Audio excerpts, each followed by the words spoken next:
સિત્સર ખાતે ક્ષત્રિય કારડિયા રજપૂત સમાજનું મહાસંમેલન યોજાયું।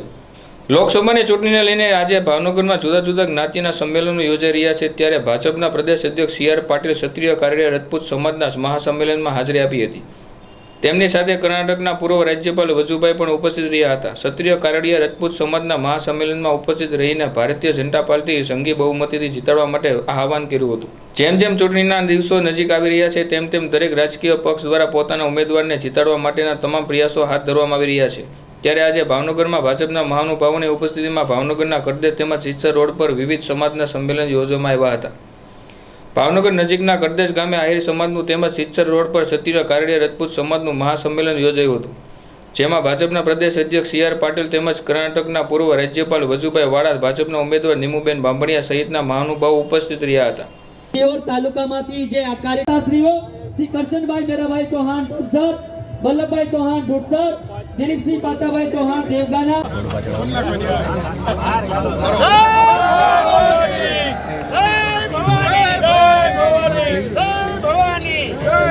પાટીલ સાહેબ અહીંયા ઉપસ્થિત થયા છે અને સમગ્ર કાર્યક્રમ કેસરીઓ સાથે આ સન્માનને અનુમોદિત કરીએ। કહ્યું હતું મોદી સાહેબે જ્યારે વાતને શરૂ કરી ત્યારે રાજ્યસભાની અંદર કોંગ્રેસના એક નેતાએ મોદીજીને કહ્યું હતું કે મોદીજી 370 को हाथ मत लगाना, हाथ जल जाएगा, कश्मीर में खून की नदियां बहेगी। आ तो मोदी છે, એની સાથે અમિતભાઈ છે।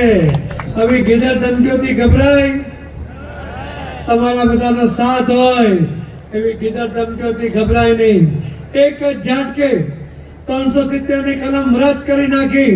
જે ખૂન की નદીઓની વાત કરતા હતા, એક પથ્થર પણ ઉછાળી નહીં શક્યા એવી ઝડપે તલાક વ્યવસ્થા મોદી સાહેબ અને અમિતભાઈ શાહ સાહેબે કરી છે। મિત્રો, આજે કાશ્મીર એના લોકો પહેલી વાર એમ કહે છે કે આજે પહેલી વાર અમને આઝાદી મળી હોય।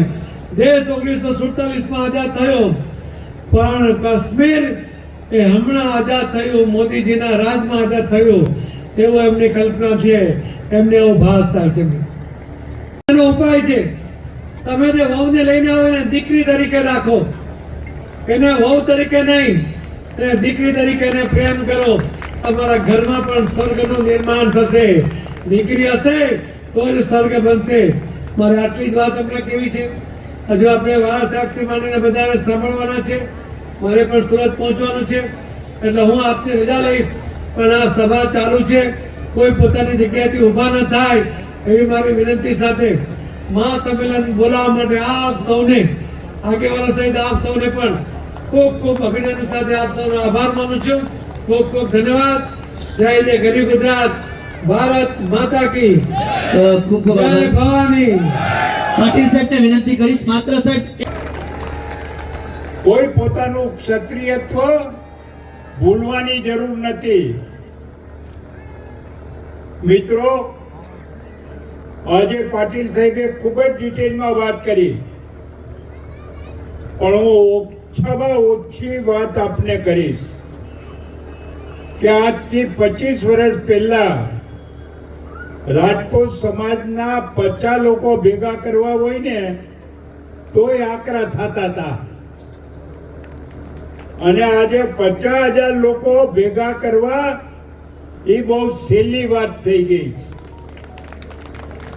1.5 વર્ષ પહેલા દશેરાના દિવસે વસ્તડી મુકામે માં ભવાનીનું મંદિર નિર્માણ થવાનું છે, ત્યાં જ્યારે શસ્ત્ર પૂજનનો કાર્યક્રમ રાખ્યો ત્યારે પોતાની તલવાર લઈ, પોતાનો સાફો પહેરી અને 35,000 રાજપૂત લોકો ભેગા થયા હતા।